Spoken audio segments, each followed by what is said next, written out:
சுதந்திர போராட்ட தியாகிகள் தலைவர்கள் என்றதும் பெரும்பாலும் நினைவுக்கு வருபவர்கள் மகாத்மா காந்தி, நேரு, சுபாஷ் சந்திர போஸ் போன்ற ஒரு சிலரே.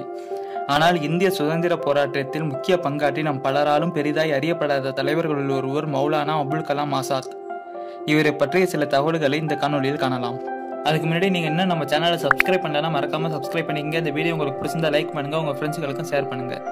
சரி, வாங்க வீடியோக்குள்ள போகலாம். மௌலானா அபுல் கலாம் ஆசாத்தின் இயற்பெயர் சையத் குலாம் முஹைதீன் அகமது பின் கைருதீன் அல் ஹுசைனி என்பதாகும்.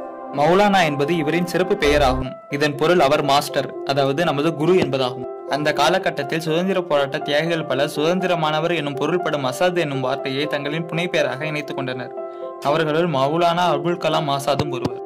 இவர் 1888ஆம் ஆண்டு நவம்பர் 11ஆம் தேதி சவுதி அரேபியாவில் உள்ள மெக்காவில் பிறந்தார். டெல்லியில் வசித்து வந்த இவரது குடும்பம் 1857ஆம் ஆண்டு ஆங்கிலேயருக்கு எதிராக நடந்த கிளர்ச்சியின் போது சவுதி அரேபியாவிற்கு குடிபெயர்ந்தது. பிறகு மௌலானா அபுல் கலாம் ஆசாத் பிறந்த 2 ஆண்டுகள் கழித்து கல்கத்தாவிற்கு குடிபெயர்ந்தார்கள். அபுல் கலாம் ஆசாத்திற்கு 10 வயது இருக்கும்போதே குரான் முழுவதையும் கற்றுத் தேர்ந்தார். தனது 12வது வயதில் இலக்கிய பத்திரிகைகளில் கட்டுரைகள் எழுதினார்.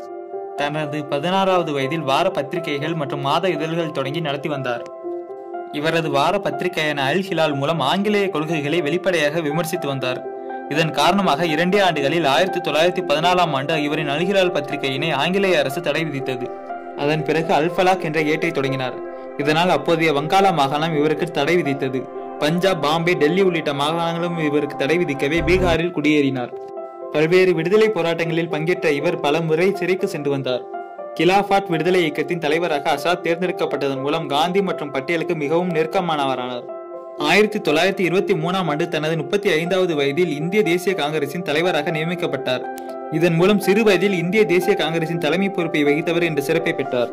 சுதந்திர இந்தியாவின் முதல் கல்வி அமைச்சரான மௌலானா அபுல் கலாம் ஆசாத்தின் தலைமையின் கீழ் 1951ஆம் ஆண்டு மேற்கு வங்க மாநிலம் காரக்பூரில் இந்தியாவின் முதல் IIT தொடங்கப்பட்டது. அதன் பிறகு 1953ஆம் ஆண்டு UGC, அதாவது பல்கலைக்கழக மானிய குழு தொடங்கப்பட்டது. ஜாதி, மத, இன பாகுபாடின்றி அனைவரும் தரமான கல்வி பெற வேண்டும், 14 வயது வரை அனைத்து குழந்தைகளும் கட்டாய இலவச கல்வி அளிக்கப்பட வேண்டும் என்று வலியுறுத்திய சிறந்த கல்வியாளரான மௌலானா அபுல் கலாம் ஆசாத்தின் பிறந்த தினமான நவம்பர் 11 தேசிய கல்வி தினமாக கொண்டாடப்படுகின்றது. இந்து முஸ்லிம் ஒற்றுமையை வலியுறுத்திய இஸ்லாமிய தலைவரும் சிறந்த கல்வியாளருமான அபுல் கலாம் ஆசாத் தனது 70வது வயதில் 1958ஆம் ஆண்டு மறைந்தார். உயிரோடு இருந்தபோது இவருக்கு பாரத ரத்னா விருது வழங்க முடிவெடுக்கப்பட்டது. ஆனால் அவர் பாரத ரத்னா விருது வழங்கும் தேர்வுக்குழு உறுப்பினராக இருந்தமையால் விருது பெற்றுக்கொள்ள மறுத்துவிட்டார். ஆகையால் 1992ஆம் ஆண்டு இவர் இறந்த பிறகு இவ்விருதானது அவருக்கு வழங்கப்பட்டது.